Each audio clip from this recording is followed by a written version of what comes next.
Laetitia Hallyday et ses filles sont arrivées à Paris ce dimanche 7 octobre 2018. La veuve de Johnny Hallyday a atterri à l'aéroport de Paris-Charles de Gaulle. À l'aéroport, une nuée de photographes, caméramans et journalistes attendaient Laetitia. Pour éviter un mouvement de foule, les CRS ont décidé d'évacuer la mère et ses filles par le salon 200 d'Air France. Laetitia Hallyday était attendue par sa meilleure amie, la chef Hélène Darroze.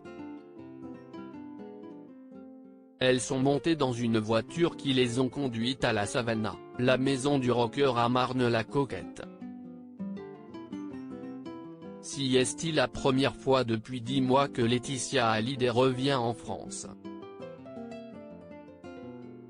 La jeune femme de 43 ans avait quitté l'Hexagone en décembre 2017, tout de suite après l'hommage populaire organisé à la Madeleine, pour se rendre à Saint-Barthélemy.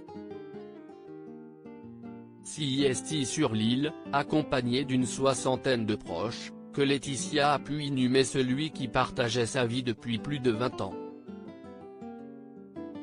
Depuis, son existence se partageait entre un relatif anonymat à Los Angeles, où elle mène une vie très tranquille organisée autour de ses filles, Jade, 14 ans, et Joy, 10 ans, et quelques vacances à Saint-Barthélemy où chaque jour elle a pu se rendre sur la tombe de Johnny Hallyday. À Paris, Laetitia Hallyday vient avec une mission qui lui tient à cœur et même plus encore, présenter le dernier album de Johnny Hallyday.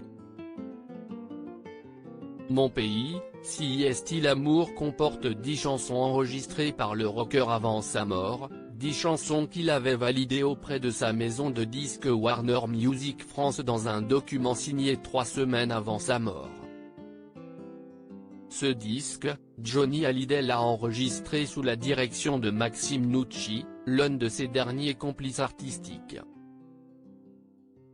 Laetitia Hallyday en est la directrice artistique.